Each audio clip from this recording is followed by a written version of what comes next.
darkness, I found my light. With Jesus by my side, I conquer every fight. Walking in faith, I won't be afraid. His love surrounds me, my fears will fade. Hope is my anchor, love is my guide. With Jesus I'll overcome, I'll never hide. A warrior of strength, in His name I rise. In a world of chaos, His love never dies. She's an award-winning author, speaker, owner of GodlyGranny.com, and podcast host, sharing the truth with you. This is The Michelle Moore Show.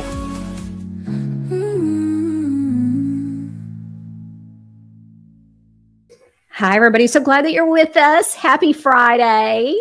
I'm so excited. We have Cindy Jenkins back with us. For those of you that missed Tuesday's show, I've got a little video that will help you to kind of catch up with us so that you'll know who she is and a little bit of backstory before we get into today's topic. So let's go on ahead, Producer Ron, and show the video from Dr. Elizabeth Potter talking about Cindy and what happened to her daughter. A mother reached out to me to tell me the story of her daughter and the story of how they've tried to turn tragedy into meaningful change for other people. I'm the mother of 25-year-old deceased Taylor Jenkins. She was killed in Orlando Hospital 2.5 months after her 25th birthday by confirmed reckless medical negligence and neglect. I paid for a private autopsy that forced the medical examiner to change the cause of death on her death certificate because the cause sent by the hospital was non-existent. To date, even though I have a letter of merit from a well-credentialed Florida physician outlining the recklessness that killed her and a changed death certificate, the hospital and doctors have had zero consequences, unbeknownst to their next unsuspecting victims, proving that the Department of Health is failing all of us and that protections perpetuate more harm. Cindy visited with lawyers, and the lawyers asked her 3 questions over and over. Was she married? Did she have children? How old was Taylor? Those were odd questions for them to ask, but not when you realize why they were asking. In Florida, there is a law called the Free Kill Law. So Taylor, who was over 25 and unmarried, though engaged and without children who are minors, when she passed away due to medical negligence, her family and her adult children, if she had them, weren't able to seek non-economic damages, no pain and suffering,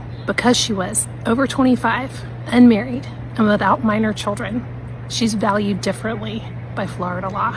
This law, called the Free Kill Law, has been in place for almost 40 years. And there were real efforts to repeal it because it's unfair and it prevents families from seeing medical professionals and facilities held accountable for negligence. But after it was voted to be repealed, the governor vetoed it. And again, this last session, it was passed in the House and not allowed to go to the Senate. So this is what I want us to do for Cindy and for her daughter, Taylor. This amazing woman has started a movement called Healthcare Accountability. Follow her here. She has been fighting for 3 years to change this law. What she wants from us is just to follow along and provide our support so that we all know that the free kill law exists and that it shouldn't. I can't tell you how unbelievably inspired I am by people who take the hardest moments in their lives, especially mothers losing their children, and turn them into moments to help others so that others don't have to go through what they've been through. So I invite you to follow Cindy at Healthcare Accountability. Visit her website at healthcareaccountability.org. I'll certainly be supporting her. And we as a nation need to agree that no death is free. Every life is valued. All right. So I have to say, when I saw this video today, I kind of was taken by her words because I was actually saying the exact same thing early this morning to Producer Ron about, look at what Cindy's doing. Cindy even says, I'm not going to get justice, but I'm fighting so that this doesn't happen, to somebody else's family. I'm trying to fight the good fight here and make this go away and to stop this, And so I have to say that really touched me. And it's so true. I mean, Cindy definitely has mad respect from me. That's for sure, because of that specific thing, if anything. So many people, what I have found, and I'm sure many of you would agree in your journey of waking up and trying to talk to others that we know, like, trust, love, love.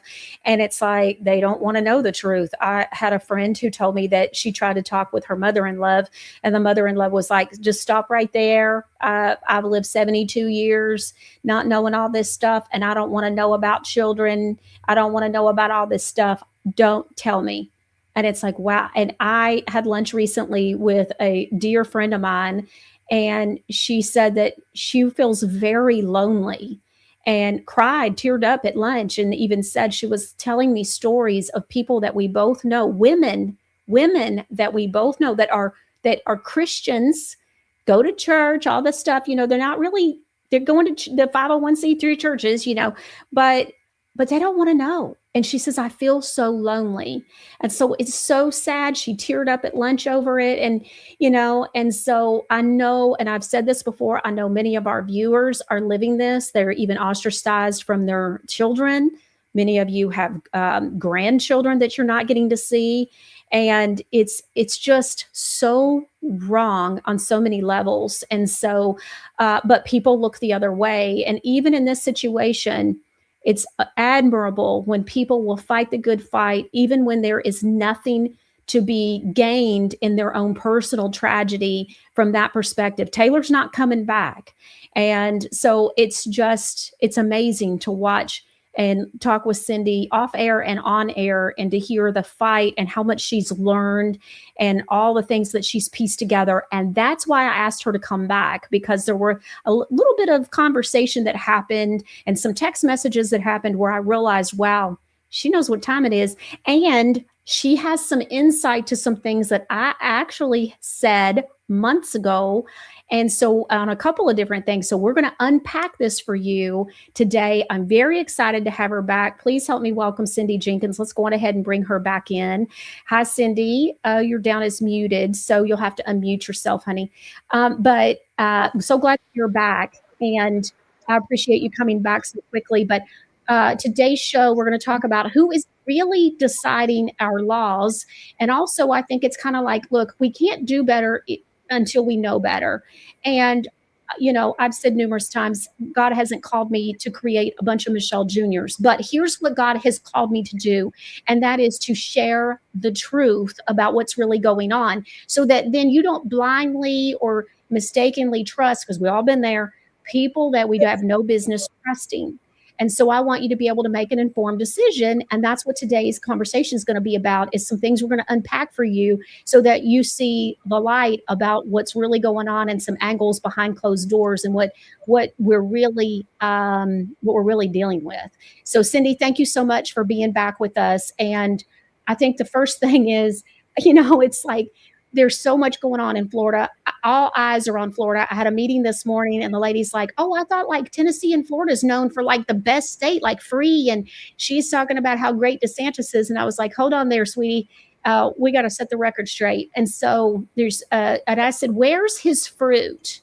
Okay, so the governor of Florida, for those that don't know, is Ron DeSantis. And going back to the word of God, where's the fruit? And so I have 3 different examples that I like to talk about, Cindy, and it's the chemtrails, Disney still self-policing, which was a shocker to me when I found out they were self-policing. And so they're still self-policing. And then Floridians are still paying property taxes.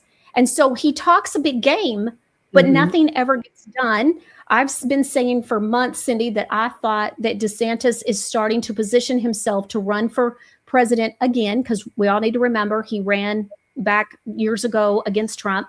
And so, and it was interesting because you brought some of these same points up and said, I think he's starting to position himself to run for president, and I almost fell out of the chair. And so, what are you seeing? What do you know that says, I'm smelling skunk, that we're getting ready to see him run for president? So to backtrack, I was a huge Governor DeSantis supporter before I was forced to learn the truth about things that I had no idea. To your point, he already ran for president. It was illegal in the state of Florida. If you're leading a state, it was illegal in Florida to run for president, because how can you, that is an all-consuming, the campaign trail. So he just had the law changed. He's like, oh, I don't like that law. I'll change it, and I'll run for president while I'm also leading the state of Governor. Florida. A lot of Floridians Yeah. felt very abandoned by that move. They're like, wait a second, you're our governor. There was a law that said you're not allowed to run for president while you're being our governor, but you just changed the law and went and ran for president. I was a huge supporter of his. I believed the whole free state thing as well, all the forward-facing propaganda. And let me tell you, you can ask my best friend this, when they killed Taylor and I learned about free kill, and I was just flabbergasted. Again, I called every law firm on the planet to make sure it was real. And everyone kept saying, oh, there's got to be a loophole. So I was looking for every loophole. I just wanted to hear them answer for how they did what they did. Because as you know, it was horrific. And there's really no doctor, nobody who's looked at her record can think of why it happened there. Like, it's manslaughter, like this was terrible. But the first thing I said was, oh, I can't believe this law was passed in 1990. I have got to get a hold of the governor. There's no way he would ever agree with a law like free kill. So I start calling his office. There's a certain website you can go through to schedule a meeting with the governor. And then I started sending meeting requests to his regular email, and everything's getting ignored. When I call, they're telling me you have to go online to that website and request the meeting. I'm like, well, I'm getting no response. And weeks go by, months go by, a year goes by. Now I am over 3 years in, and I realize he had no desire to meet with me. There would be nothing he would gain from a meeting with me. And he fully supports the law and agrees with the lobbies who he's made just insurance alone over $9 million during his career in politics in Florida. And it was just mind-boggling. And so then I'm forced into this world of politics, and so now it's like everything I thought was real was not real. Nothing was as it appeared. So that whole thing, just thinking, I can't believe the governor's not even meeting with me. I even started emailing Casey DeSantis. I was like, well, maybe he's just so busy. I'll try to get a hold of Casey. Surely if they know of this law, they're going to want it gone. It's got to be some weird thing that nobody knows about. And he clearly knew about it. But then you even explained on Tuesday that he ended up being very vocal about he wasn't going to support it. So at that point, there's no denying where he stood. It wasn't just that it's on the books and I can't get him to take a meeting with me. He's come out and proven vocally, publicly, that he supports the Florida kill law. Mm-hmm. Because anything that benefits insurance companies' profits, he supports. If people really dig and go to followthemoney.org. And again, you're oblivious to this because I too was watching all the forward-facing propaganda. That's how I developed this vision or this idea of who he was and what he was about that really is nothing like reality. There's a lot, to your point, he talks a big game. Me and other advocates call it his publicity stunts. He just goes on Fox News or whatever channel will have him on, and he announces the next thing. And people love the waving carrot, like the no property taxes, which he announced in 2023. He said we need to do away with property taxes. No plan, no substance to this big idea, but people love to hear it, right? And if you're not watching his every move, if you just hear that and think, oh gosh, I love Ron DeSantis, I don't want property taxes in my state, gosh, I'd totally vote for this guy. Or any of the other publicity stunts that he's done, because he's really not done anything of substance that did not in some way benefit him, either his political career or his financial situation. All right. So I want to talk about a couple of connections, and we're going to get into the Ballard stuff. But first, I came across something on X this morning, and I know you don't know about this yet, but we're going to unpack this, and we'll get you to talk about it with me as well and see what your thoughts are and what you know about it. But so producer Ron, show post number 1 for me. So this morning I come across this post where it had been tweeted and then retweeted by the Kelly DNP account. So the initial account was by Health Freedom Defense. I don't know what else that account says. I think it's, who knows, but it says Dr. Joseph Ladapo. Is that how you say his last name? Ladapo, thank you. So he is the Florida Surgeon General. And so he just said the quiet part out loud. This was posted a day ago. And it says COVID era insanity was not just incompetence. And then it gets retweeted. Now, before we talk about all the other stuff, I want to go on ahead and let you see what was the video that was tweeted out that started all of this. Okay, so let's watch the video where he's talking. Again, this is the Florida Surgeon General. Fortunately, more and more people became aware of not only the fact that, that we lived in a time and a country where people literally, like, someone could be completely healthy, receive an injection, drop dead the next day, and figures of authority would tell you that there's just absolutely positively no relation or no evidence that there's a relationship between the exposure and what happened to this completely healthy dude. Don't believe your lying eyes. And so they provided a lot of fodder, and more people became aware of this big lie and became aware of the corruption that was just an integral and apparently inseparable part of our government, our public health infrastructure, and people saw this with their own eyes, and I saw this with my own eyes, and my mouth was agape. I mean, I couldn't believe all the things that I was seeing. It certainly didn't help that I had training in terms of not only as a physician, but someone with a PhD in research science. And this is while I was at UCLA, and it was just obvious. I mean, these things that I was hearing my colleagues, other scientists sometimes saying and spouting, I just couldn't believe it. I mean, literally, I just couldn't believe it. It was literally like they were creating and upholding this alternate reality about these COVID-19 vaccines, and I just couldn't believe it. Okay, so I find it interesting that he's got all this insight all of a sudden to all of the terror that was going on, and where was he publicly at the time. But I want to go back to image number one, producer Ron. I want to go back to the first one because I want to go back and read what was at the top before we move on to the next image. But he, just so everybody understands, he's very vocal. He's been out a lot. He's always talking all the stuff you want to hear. And I know that you have a theory, Cindy, as to what you think is going on with him. And so I want to say this. So the UF Health, which is, University of Florida. University of Florida Health is a huge hospital system throughout the state of Florida. And literally, I did not even see this, Michelle, but the minute I heard him speak and then saw someone sharing this post, this is the prime example of what's going on in the state of Florida. He just talked a big game. And I don't know what platform that was on, but I'm assuming that got to the masses. So the masses got to hear Latipo talk this big game that people want to hear about not using things like remdesivir. But then this person's calling them out. They don't have the same platform that these people that can get to the masses have to share this propaganda. Here's the thing I want to tell you about UF Health. So Florida has a free kill law that applies to anyone 25 or older, unmarried, without minor children, no matter where they die. Okay, so there's also caps at certain hospitals in Florida. I have a hypothesis about why this is happening. There are sovereign immune hospitals in Florida. Any hospital in the state of Florida that gets any type of government funding falls under sovereign immunity. And a lot of people don't even realize, I've had many people that have been harmed or had a loved one killed in UF Health or one of the other sovereign immunity hospitals.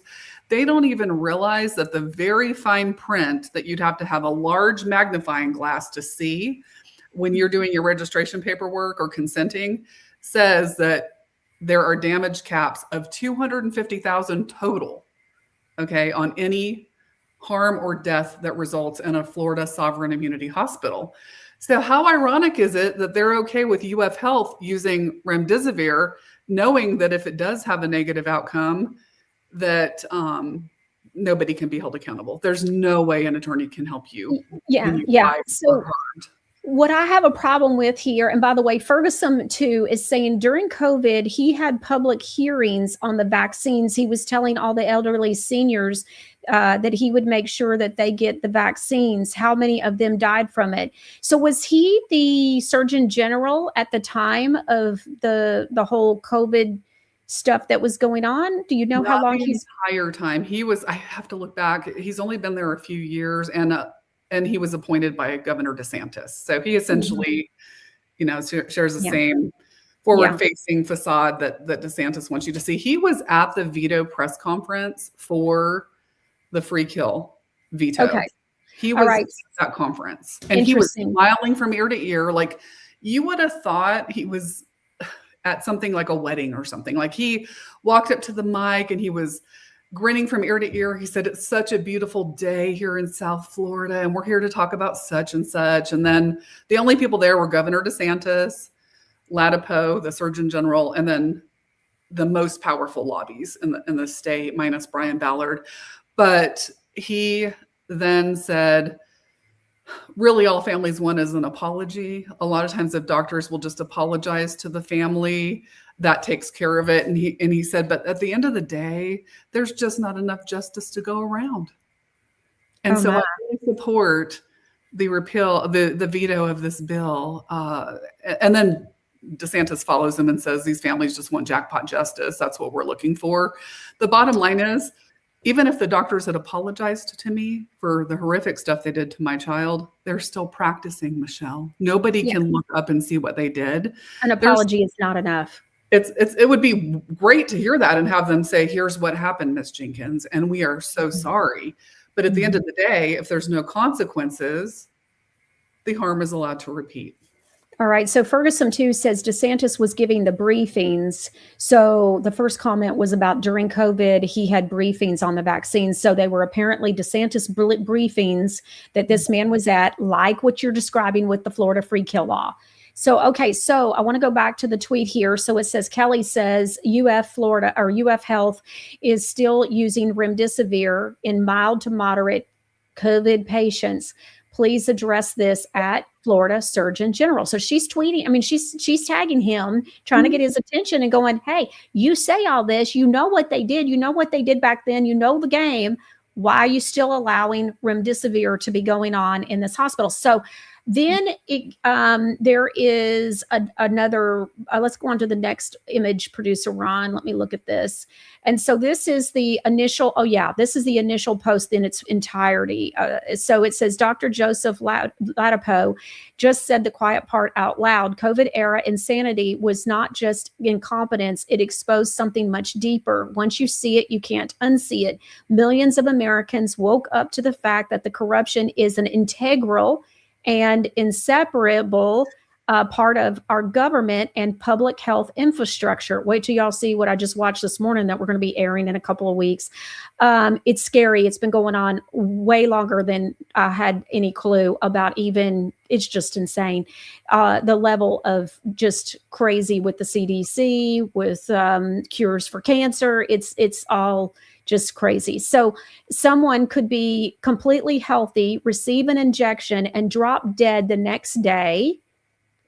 And figures of authority would tell you that there's no evidence that there's a relationship between the exposure and what happened. I just couldn't believe it. It was literally like they were creating and upholding this alternative reality about these COVID-19 vaccines. Next image, producer Ron.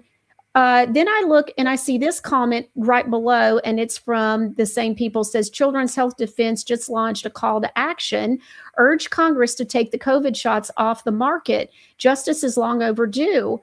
And so I thought this was good. It says our movement has grown, and so there's a call to action. I retweet, so I want to show you what I said, because this is where I stand on all of this. I said, producer Ronnie, make that a little bit, thank you. When Floridians go into the grocery stores, are the shots being marketed? Our Florida doctors giving the shot, which means the shot or boosters, whatever you want to call it, but you know what I'm talking about, to their trusting patients? Are pediatricians still giving children the shot and or boosters during well check visits? If so, the guy needs to shut up. He does a lot of talking, just like Florida's governor, but isn't doing anything just like Florida's governor. So I don't understand how these shots, thank you, producer Ron, are still being able to be administered. And this is where we talk about people's fruit. And so this is just, we're trying to show you this is real time. Like this was, I just saw this morning. This all was posted yesterday. So, but this is just one of many examples. I've talked with other impacted victims of those that got the shot, got boosters, and he has not helped them. They've attended public meetings where he's been present. They've tried to hold him accountable, call him out in public. I've watched numerous videos. This guy is a lot of talking and nothing getting done. And this is something that we've been talking a lot on the show about. And so we have to look at people's fruit and what has this man accomplished. And it is nothing worth anything as long as, like I said, you're still pushing to the elderly and unsuspecting people at the grocery stores and anywhere else. You're still the pediatrician's offices. There are going to be people today that took their children, moms and dads that took their children, trusting the doctors, going in there having no clue about the Michelle Moore show and what these shots cause. And I'm talking all shots. And so they're going to look to the pediatrician and they're going to trust what the pediatrician tells them to do with the shot schedule. And those children are going to be injured from those shots. Some of them are going to be severely injured. This is an absolute travesty that's going on in our country. And until the chemtrails stop and until these shot schedules stop with our children and the elderly and the flu shots and all this craziness that they know is no good, we're not winning. I'm sorry, we're just not. And you just made me think of Laura Bartlett's I Do Not Consent form, because like I said, why are they, according to that post, they're giving them at UF Health where they can't be held accountable. Like the bottom of that post said, if someone healthy gets the shot, they could drop over dead. So they know, I'm going to have to really do a deep dive into why they're doing this, but I know that they've both said they're completely against the remdesivir and they only believe in ivermectin and whatnot. And so for that post to be on, for him to be speaking the way he's speaking, and then there's a contradictory post about UF Health using it, and the fact that UF Health, nobody can hold them accountable. People don't realize that if you are a victim of medical malpractice there, so now you can go to UF Health and get the shot because maybe you're not as in the know, or maybe you trust what you're being told by the doctor, like you said. Why are they allowing it to be administered? And why is it at a hospital where no one can be held accountable? That's right. That's right. So Tanya Jones says most people think if they don't know about it, then it's not happening. Good point. And a great point, actually. Marguerite, for me, says, I thought DeSantis was great until I started listening to you and Mark Taylor, Wolf in Sheep's Clothing. I did a show on DeSantis. It's been this coming January, be 3 years ago. I had done a deep dive on him. And as you know, because I told you about it and you found the article, but there's a lot of stuff in his past that looks no bueno. And so, like, for example, there's the whole rabbit hole of the man who owned the townhome that Ron DeSantis and his wife and family lived in while he was running for governor. And the man ends up with a gunshot to his head, supposedly committed suicide while he was sitting in the parking lot of the post office. And so there's just, a lot of very questionable things that's going on. There's a big story behind that guy and the connection with the sheriff's department and just different things about key cards. And there's just, a lot of shady stuff that was going on with that story. And of course, this is the number one person that we know of that's giving donations to DeSantis's campaign and providing a place for he and his family to live. That's not looking good. But anyways, okay. So the next thing that I thought was very interesting is I felt led, just a little bit of backstory with everybody. I felt led months ago. I don't remember if I really got into it at the time, but Mark Taylor was on the show. It was a Monday and we talked about Pam Bondi, and I ended up doing a deep dive into Pam Bondi and looking into her. And one of the things that I found out about was that she had been with an organization, it was a law firm, and it's called like Ballard Law. And so I found it interesting that last week I get a text from Cindy. She's like, look at this man staring at me, my friend, while I was speaking. My friend's like, who's this guy in there? So let's see the Brian Ballard photo. So you're speaking. So my mind was blown when I brought this up because I had to do it many things happen for me to even figure out who this person is and why he's given me the death glare. But when I mentioned his name and you said, you know exactly who he is, it was like, oh my gosh, are you serious? I couldn't believe you know about this.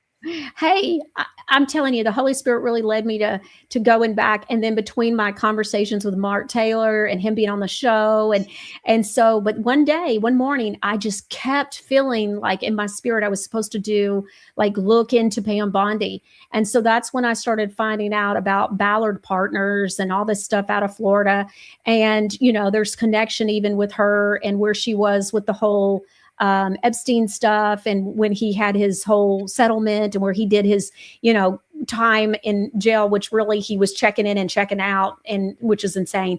But anyways, and Susie Wiles is connected to the this particular place as well.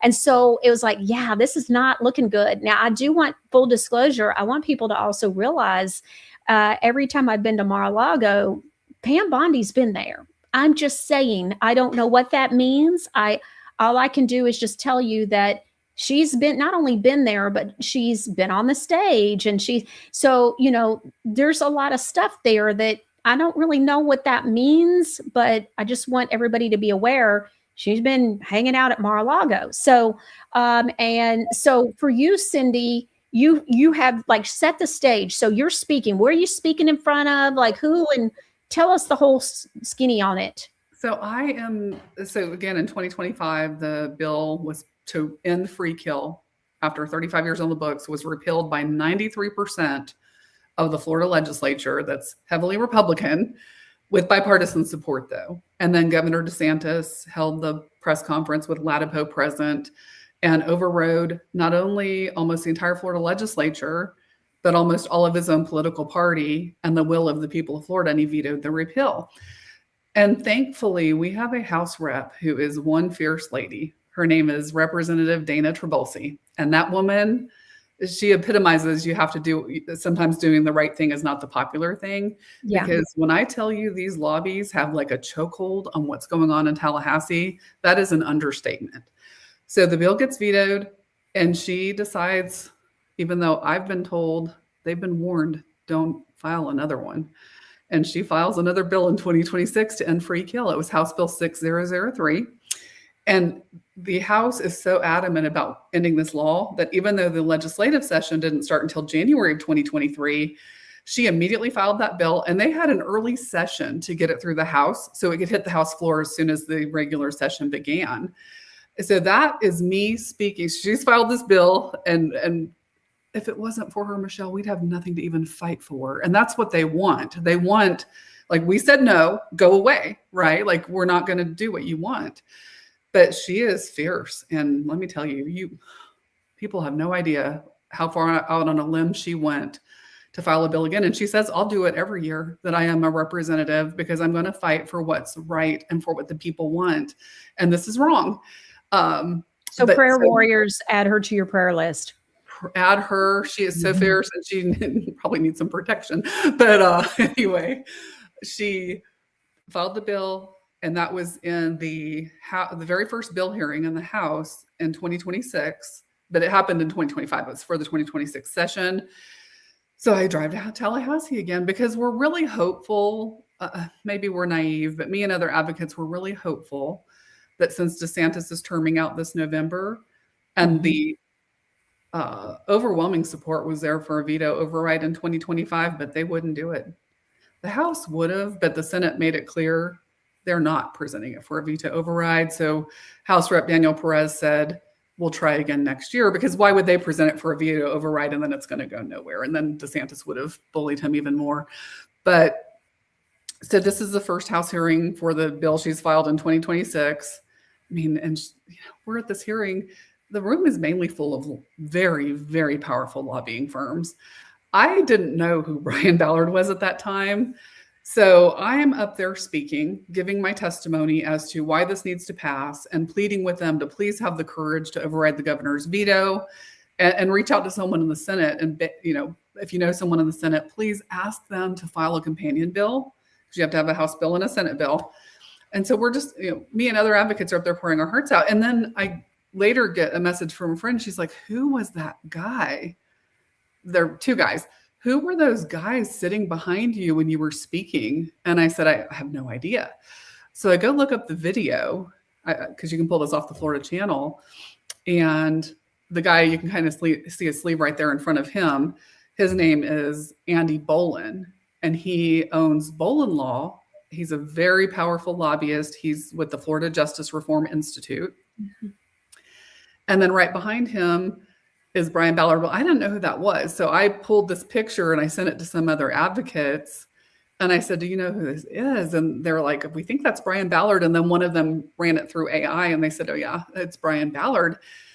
So I look up and I see that he's one of the most powerful lobbyists on the planet. And then things just keep revealing themselves to me. So at that point, I'm like, okay, this guy is clearly very powerful. He represents a lot of hospitals if you go to his website. And then I realized he started off in Tallahassee, and now Ballard Partners is not only in Tallahassee, it's in Washington, D.C. And then I realized Pam Bondi and Susie Wiles used to be with him, and that he has had a huge part of Trump's presidential campaigns. What do you mean by that? He and from my understanding, he and Trump are really close, and he wanted Trump in office, so fully supported a Trump presidency. Susie Wiles was on the campaign as well. So I filed that away, right? And then I'm just thinking, I remember one day I'm thinking, who passed this law? Because in the veto press conference, Governor DeSantis says that it was Lawton Chiles, who was a Democrat. Okay, so I've learned, even when they say something out loud to the public, trust nothing and verify everything. Okay. So I go back down this rabbit hole and I'm like, who did pass free kill? And I realized Governor Lawton Chiles was not the governor of Florida when the bill was passed. It was Republican Governor Bob Martinez. So then I do a public records request because in Florida, we have traditionally had really transparent public records type stuff.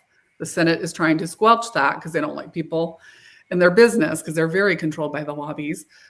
But I do a public records request and I order the original bill back from 1990 when this law was passed, and it was Senate Bill 324. Well, they didn't have the Florida channel where you could watch the bill hearing back then, but I get a recording. You can listen to it. So it's just audio? It's just audio. And then I realize Governor Martinez never signed the bill. He never signed Senate Bill 324, nor did he veto it. In Florida, there's three ways a bill can become a law. Either there's three things that can happen to a bill. The governor can sign it and it becomes law. They can veto it and then it's not going to be law, or they can do nothing. And within a certain matter of days, if it's during the session, within 14 days, it automatically becomes law. So I'm like, well, it's interesting that it was Senate Bill 324, that it got through both chambers in the legislature, but then he never signed it into law. It just quietly passed into law. And then I'm thinking, does he even know that this passed into law? I mean, my mind's going everywhere with this because it's such a horrific law. And I think, well, who was around him at the time? Who was in his staff at that time? And I start going down that rabbit hole.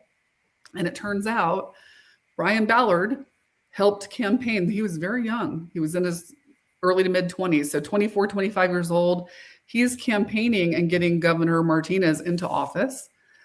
And then he becomes his chief of staff. And Brian Ballard was Governor Martinez's chief of staff when free kill quietly passed into law. And within a matter of a few years, he launched Ballard Partners, which is now, I would say, the most powerful lobbying firm on the face of the planet.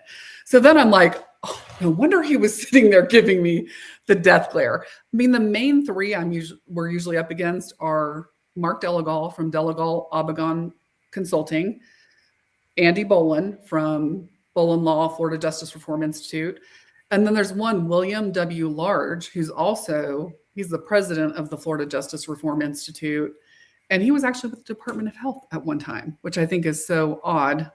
But you see that a lot. Right now, the chief of staff for Governor DeSantis just came over from the Florida Florida Agency for Healthcare Administration. They regulate the hospitals. So then you start realizing all these people, it's so intertwined, right? Like, why would William Large have once been with the Department of Health? Did Jason Weta leave AHCA, the Agency for Healthcare Administration? Now he's Governor DeSantis' chief of staff. it's mind-boggling how tangled the web is. Yeah. Somehow such a small world. Skater9 says, I don't think that there is any goods or any state good. Deborah West says, how dare they allow this law to blatantly murder people without a spouse or children? What's the point of that? Well, okay, that's a great question. And this is something Cindy and I were actually talking about yesterday. And so, because I was contacted by a lady who just recently lost her brother. Now, y'all take a breath because I want you to connect some dots here. It took me a minute too, y'all. Who do you think more than anybody would be 25 or older in any state, by the way, but in Florida as well, married and not have minor children? Because you can have children and but if they're not minor children, they don't count. So who do you think, what segment of the population would this impact the most? Now, we know Florida has an elderly, population, a very large one. And that's not what we're talking about here, even though it hit me today about that one. So this is why Florida. But the first one would be, what about disabled Americans? So disabled Americans, people with Down syndrome. Remember, we had Grace's dad on, and his daughter Grace was, and this was a couple of months ago, we had him on. She had Down syndrome. Do y'all remember that? And so, but the lady that contacted me, she has a brother who has Down syndrome, and she says that the same thing has happened to their family that Cindy is describing about with Taylor. And so, are y'all hearing this? This is insane. And so, and then it hit me today about the minor children. You can have children, but them not be minors. Well, who would that be? And you could be a widow or a widower. Yes. So see, you'd be more than 25, not married, and then also not have minor children. It hit me today. Wait a minute. The elderly, they're going after those that, they already see us as, useless eaters, but you're talking about, I remember, and this is something that I was telling Cindy about yesterday, and I don't know if I really talked about this much, but I'm telling you, I myself, I wish I had the video, but I don't. I myself saw and heard a video the day before they shut the country down. Okay. The day before, I saw a video of AOC, and she made a statement that stuck with me. I don't know where the video is. I've never seen it again, but I wish I had it. And so she said that the state of New York could not continue to afford to pay the Social Security out that's needed to be paid. She said this the day before the whole slowing of the spread. And I do not think this is in any way by accident. And of course, New York, we know, is well known for what they were doing to the elderly population in the hospital. So I'm telling you, this is all related. And I think it has to do with, because think about, y'all have so many elderly people in the state of Florida. And I'm sure Florida is really taxed when it comes to the Social Security and everything, and all of the different health programs and stuff. And so I can only imagine what that's like. I'm sure they would love to kill off some of the elderly. It'd be very convenient. And have no consequences. And, the hospitals, when COVID was the cause of death, they would get extra money. It was like if the patient died of COVID. So I think people have heard of this happening in all states where, somebody came in from a motorcycle accident and they're like, you mark that down as a COVID death. Well, in Florida, I've lost track of how many families where they paid for an autopsy because they were told their loved one died of COVID in a Florida hospital. So now the hospital's getting paid, and they just needed to know because, for a good time, you couldn't even go in and be with your loved one. You didn't know what really happened in there. So, that's right. And so there's a ton of people that the families went ahead and paid for an autopsy. And even though COVID was their cause of death, they learned, and just imagine you're thinking your loved one died. You weren't really allowed to be there with them. They're telling you they died of COVID. You just want to know the truth. So you pay for an autopsy, and the results of the autopsy, a lot of these people didn't even have COVID. It was crazy. There was one girl, 26-year-old outside of Orlando, went into the hospital she worked at. Her aspiration was to be a doctor.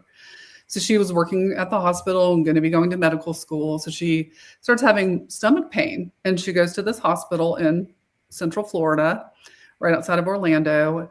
And they put her in the emergency room. This is during COVID. Put her in the emergency room, one of the little rooms they stick you in. And her mom is not allowed in at this time. Her mom was also a single mom with 2 daughters like me. Mom's not allowed in. Her daughter's in there. And even though they're 26, they're always your baby. Like, it is in you to want to protect your baby. I don't care how old they ever get. Yeah. So she starts sending videos, Michelle, of herself crying. She's like, Mom, they're not helping me. I'm going to die. Like, I'm in so much pain. They have done nothing. I've just been sitting here. And 4 hours go by and she dies. And they tell her mom and her family that she died of COVID. And her mom paid for an autopsy. And what happened was she had her ovary somehow became twisted, and it ended up leading to sepsis. And they were doing nothing to help her or treat her, but she did not even have COVID. And they marked that as her cause of death. Then mom pays for an autopsy, the single mom. Again, you never get this money back, but you're having to spend your own money to try to figure out what the healthcare system did to your loved one. Mom finds out she didn't even have COVID. She had a twisted ovary and they let her go septic. So while she's laying there begging for help, instead of figuring out what's going on and getting some IV in her, she just died. And then mom sets out on a mission to hold them accountable, because now she's like, they lied and said she had COVID. She didn't have COVID. The autopsy clearly shows what happened.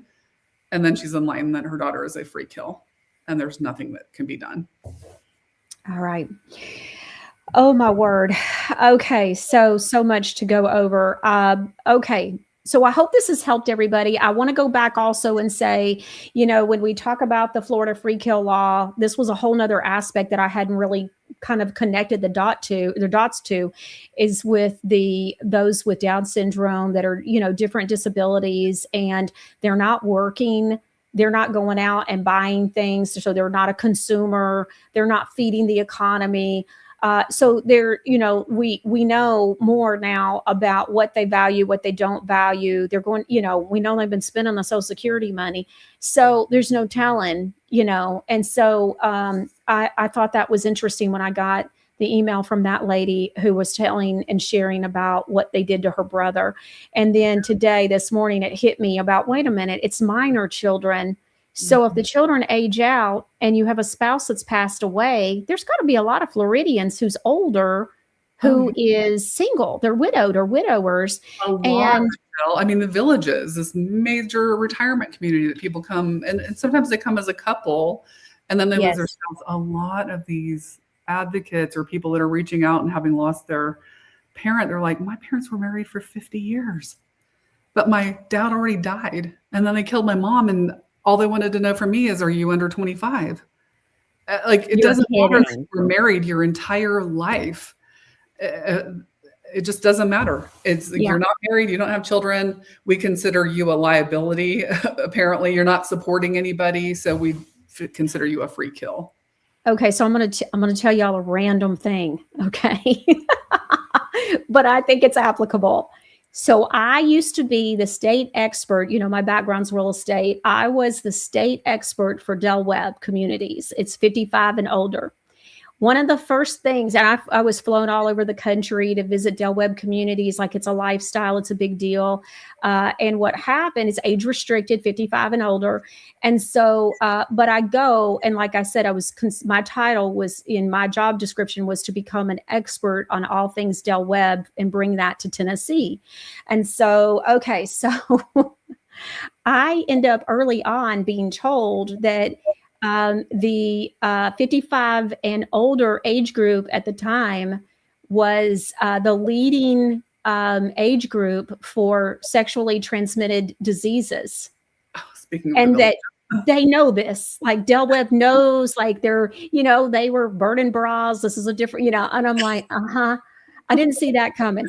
So my point, though, is all that to the side, whatever is all that. But that goes to tell me how many singles or widows, divorcees, all that. I'm just saying. And even in Tennessee, when we could launch the neighborhood, I oversaw, like, in the first 2 weeks, we sold over 250 homes, and it was crazy. But what I noticed, we were selling to a lot of single women. And I'll tell you another funny kind of thing that I noticed was that women were like, they would come in and they'd be single, divorced, whatever the situation is, but they'd be, single. And they would say, do you have any other women that are in here that are single too? Because, it's a big deal that, they want to make friends and they want to have other women to be able to hang out with. But the men would come in that were single and they'd be like, hey, I literally had a man do this. Hey, yes. You're like, hey, I got a question. Yes. You got any single women up in this place? And so always the men wanted to know about the women. The women wanted to know if there were other women. And so like to hang out with and go shopping with and be in the clubs and stuff together. So it was really funny, but men wanted to know about the single ladies. Yes. And so anyways, but my point is that shows you right there that I think it is an indicator that there are probably plenty of widows and widowers or divorcees that are in Florida. And it hit me today. They would fall under the free kill law. And a lot of them have no idea it is even a thing. I mean, maybe they would think twice about retiring to the villages if they're aware that if I go into the hospital in Florida where medical negligence is rampant, and I'm the victim of fatal medical negligence, that there's nothing my family's going to be able to do about it. And those are the really sad stories I hear is, for some reason, Florida is the retirement capital of the world.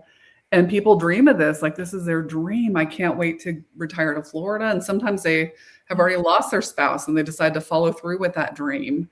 And well, Mark Taylor has said on and on, he has said that Florida is a very dangerous place, not just because of the weather, but when the weather comes, so many people are trying to mass exit and there's, it's difficult to leave Florida. And so physically to get out of the state. And so he has said many times that it's overpopulated. The healthcare system is horrific. And it's overstressed with the elderly population anyways. And so it's very interesting because he lives in Florida and he's told me many things about Florida and a lot of concerns about it. I think viewers should know this real quick if I can interject it, because since I've been so vocal about the fight and then launched Healthcare Accountability Initiative, a lot of people will just reach out to me about things that have happened. And in the state of Florida, drivers are only required to carry a $10,000 insurance policy. And let's say this insurance company says, for the insurance companies, it's great because if it's someone with a bad driving record, they can charge them astronomical premiums. Okay. In the state of Florida, it doesn't matter if an insurance company knew this driver was a great risk. They're just going to jack up the premiums, and you cannot sue an insurance company in the state of Florida. So there are numerous people now that have been hit by a drunk driver in Florida. Their families had no idea that this law exists. They're paralyzed. One of them lost a parent to free kill, and then her son was hit by a drunk driver. He's paralyzed from the neck down. That driver had a $10,000 insurance policy and nothing else. This poor child of hers has been in a wheelchair, paralyzed from the neck down. And who's funding this? Because in Florida, it's all about protecting the insurance companies. So now this poor child, well, he's an adult now. He actually is 26 now, so he would be a free kill as well. But he is on Social Security disability, and we're funding his medical bills through Medicaid. Sure. But the insurance company got to charge astronomical premiums, knowing that the worst thing that would happen to them is here's your check for $10,000. Okay, so I was at a complete stop. This was January of last year, so 2025, and complete stop. All of a sudden, I am jolted. Come to find out, I'm like, what just happened? And I look in my rearview mirror and I realize I've been rear-ended. I'm at a complete stop. So I get out of the car for a second. And what I end up realizing is that car behind me was at a complete stop and it was rear-ended by a little pickup truck. The pickup truck was at fault. Right now, that little pickup truck was totaled and wasn't able to be driven from the scene, and neither was the car that they hit, which hit me. Well, the guy's insurance, I don't remember how much it was, but he totaled his car, which is a little Ford Ranger pickup truck. But the Kia SUV that hit me, I almost couldn't believe it was the car that hit me, because that car, I don't know about Kias, y'all.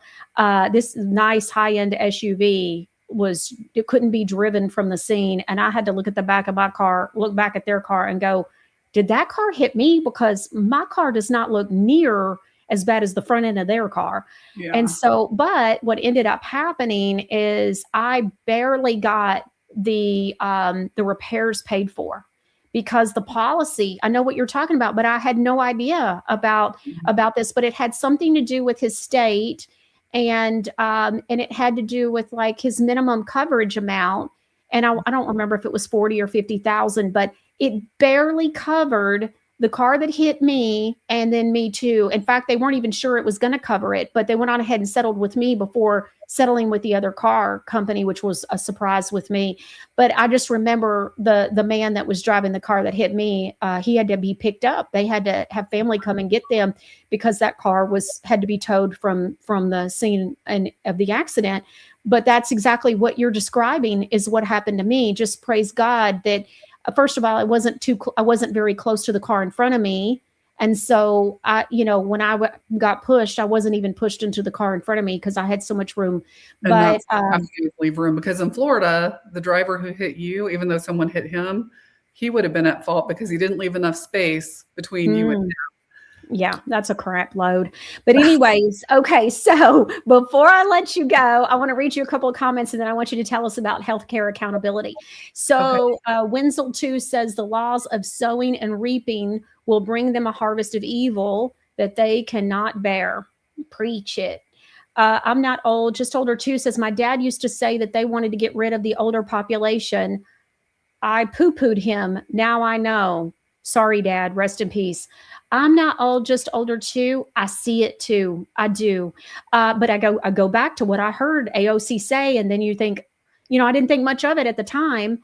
But then, you start seeing all that's going on. And Nurse Erin, who was crying, who was a lady who was traveling to New York, and she was streaming videos of freaking out. And like, I guess she was in some kind of a break room, and she is just bawling. She's like, they are killing people up in this place.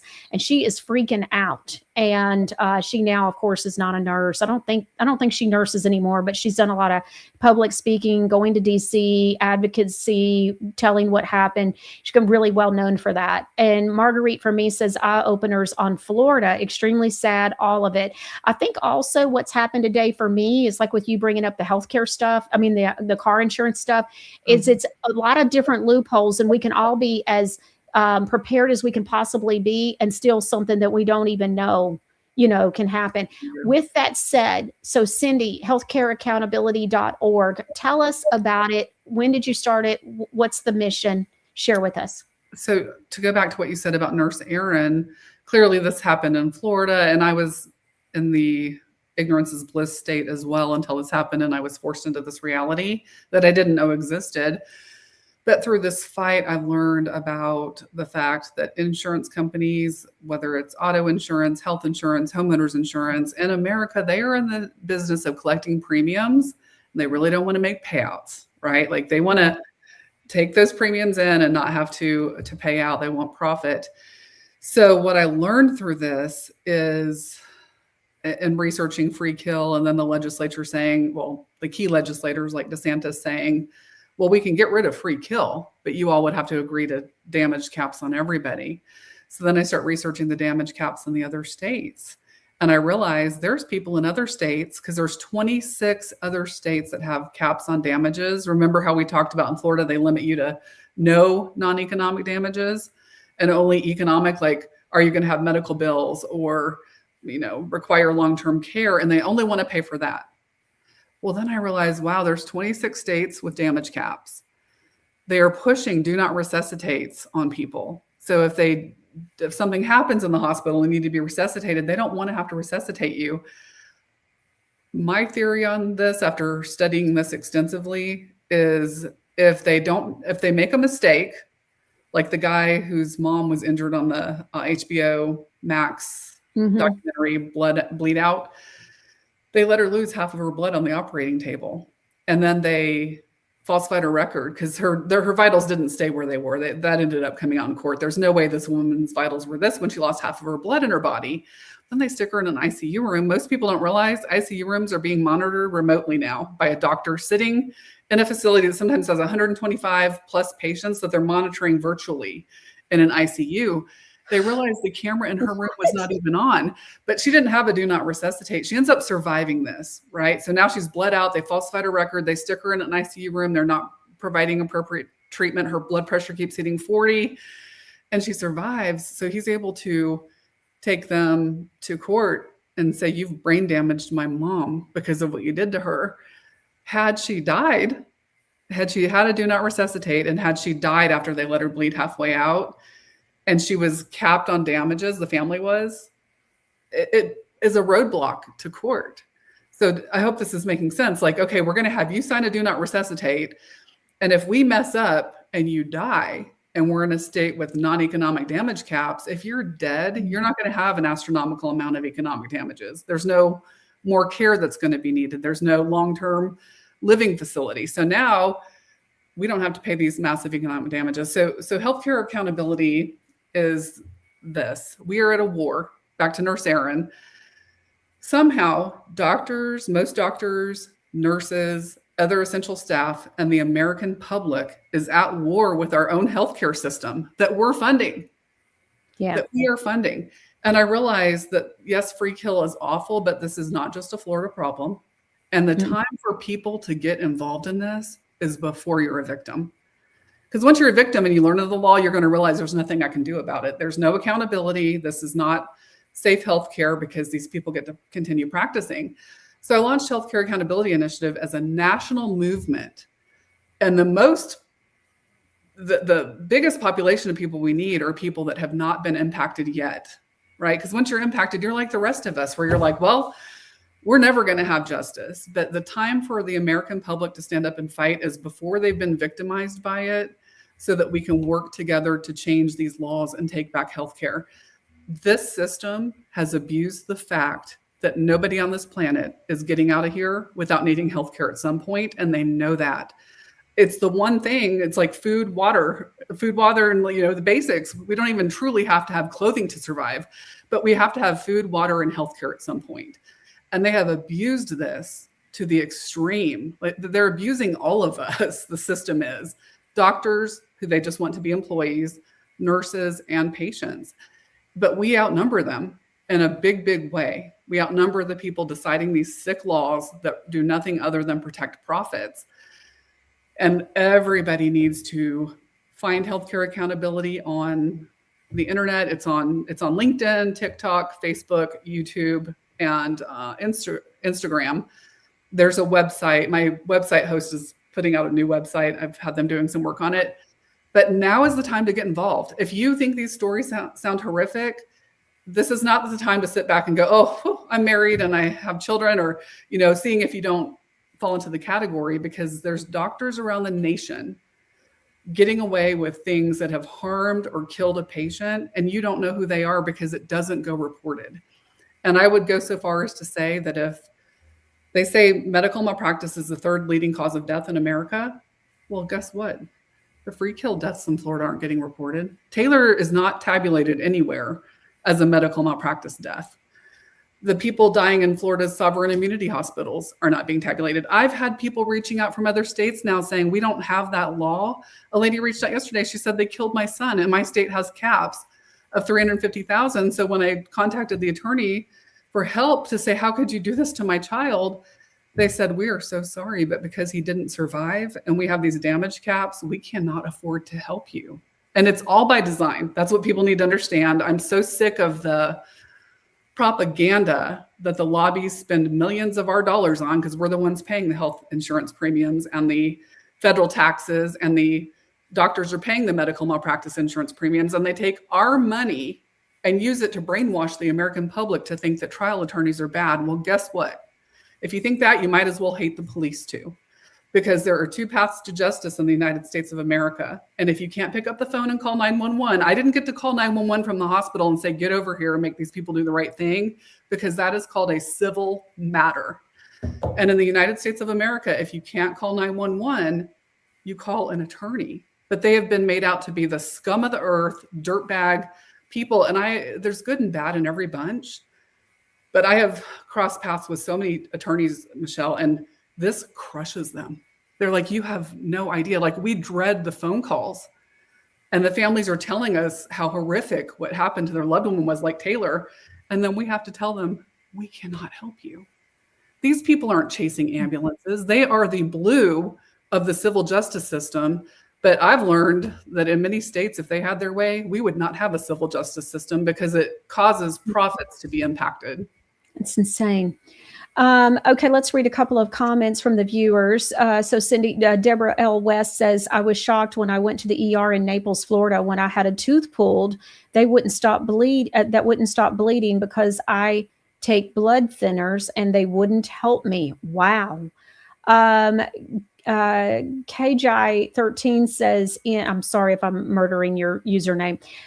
In Louisiana, they are giving fentanyl for pain medication, but arresting people selling it. The hospital started poisoning my mom over hip surgery number 2, and sadly, hospice finished killing her. And then Mitzi says, what has happened to our country? We have lost total control of how our country rules over us. I don't think either party is for humanity anymore. It's just good versus evil and money. So true.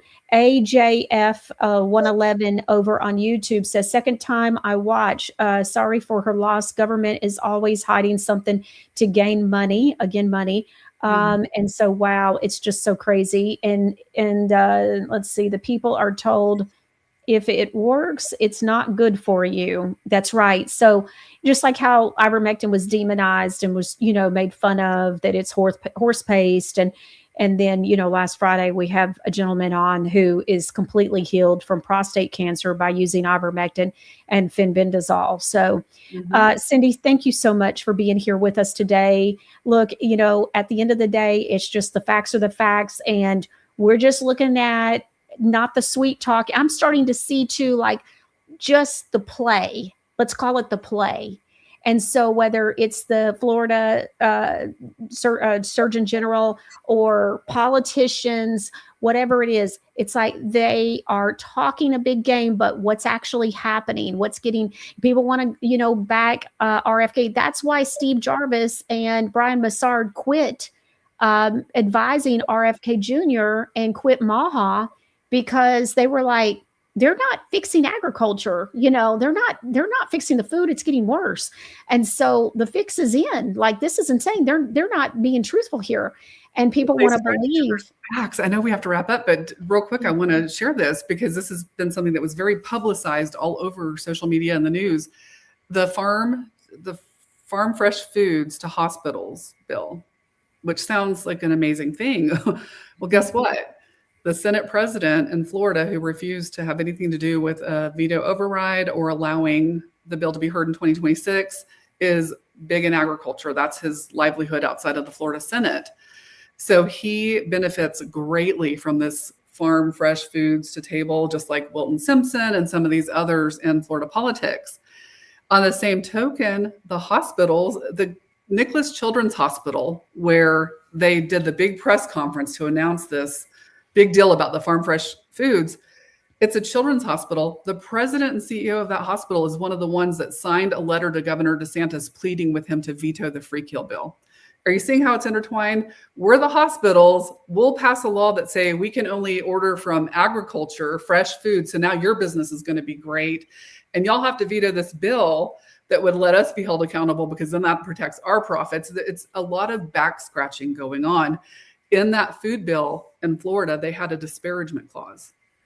In this disparagement clause, a big group, this is why I'm trying to build a similar group, this big national group, a couple of agricultural ones, but one of them is called Captains for Clean Water. And they watch everything the legislature is up to, because you realize you have to. And they realized they slid this disparagement clause into the food bill. And it essentially said it would be illegal to say anything disparaging about a Florida food company, even if it was real, Michelle. Talk about yanking away our freedom of speech. If you knew they were spraying Roundup all over the food that they're delivering to people in the hospitals and you went public with that, it would be illegal. So I've learned through that. I'm just trying to model after what they did, because they got the country upset about that. They're like, listen, if they yank away our First Amendment rights, freedom of speech down here, it could be coming to your state next. Did it get passed? No, because I this didn't think group, so. I mean, the legislature was getting blown up with their email servers were about to crash. They were getting emails from people all over the country. Their phones were blowing up. Like they were stressed out. And a lot of people were going to the Capitol. And that's what this is going to take, because they've normalized free kill in Florida. And the hospitals and insurance companies love it. If they had their way, they'd have free kill and caps. So now we've normalized killing a certain population and saying you can't hold them accountable. Is this what you all across the US want? Because let me tell you, they love DeSantis for the fact that he stands for this. It's insane. All right. Well, you know, like I said at the beginning of today's show, when we know better, we can do better. And I think a lot of this is just recognizing when skunk is in the room. And so thank you so much, Cindy, for helping me unpack this and help everybody know, kind of see the connections. I hope that you've enjoyed today's show, just understanding, you know, look, we're just trying to help you. I'm not here to tell you what to believe. I'm just here to help you to connect the dots and make an informed decision as to who you believe and who you don't believe and who you trust and who you don't trust. I hope that today's show has helped you. I have spoken with Steve Jarvis. He is confirmed for Monday, and please keep Mark Taylor in your prayers. We know that, you know, his father passed away a couple of weeks ago. He's got a lot on his plate right now. So please do keep him in your prayers as well. We'll see you right here next time on The Michelle Moore Show. Ever read the ingredients on your everyday products and think, wait, is this shampoo or a science experiment? If your lotion needs a translator, a lab coat, and a warning label, it might be time for a change. Godly Granny products are made with purpose, love, and ingredients you can actually recognize. No mystery chemicals, no toxins, just clean, simple goodness. The way Granny would have wanted, because your skincare shouldn't require a chemistry degree. From shampoo, lotion, skincare, and all natural health remedies, Godly Granny has everything your family needs. It's no wonder we have over 1,200 5-star reviews from our amazing customers to prove it. Join the families just like yours who've switched to Godly Granny. Visit godlygranny.com and sign up for our emails to receive a special discount code for 10% off your first order, plus exclusive updates and information on newly released products. Hi, I'm Linda Bamber Olson, the inventor of the Wave Watch, the world's first frequency therapy watch. It features over 1,100 targeted frequencies combined into 150 playlists for ease of use. These sounds are acoustical and they move through your body, through your skin and your bones. You don't necessarily have to hear it. As each frequency goes through, it can be realigning, revitalizing, reconnecting, and even rebalancing your body all the way to the cellular level. So that's why we have so many testimonies for aches, ADD and ADHD, allergies, colds and flu, dental, emotions, headaches, joints, kidney stones, nerves, organs, skin health, swelling, tremors, vagus nerve, and so many more. Use this code for $100 off when you purchase the Wave Watch. Thanks for learning about frequencies, using them, and supporting the Wave Watch.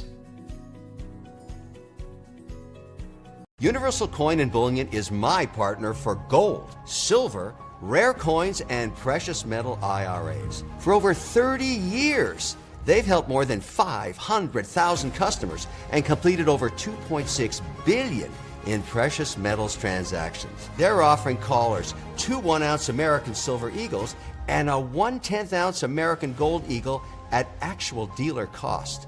Call Universal Coin and Bullion today. For Michelle's social media links, go to michellemooreshow.com.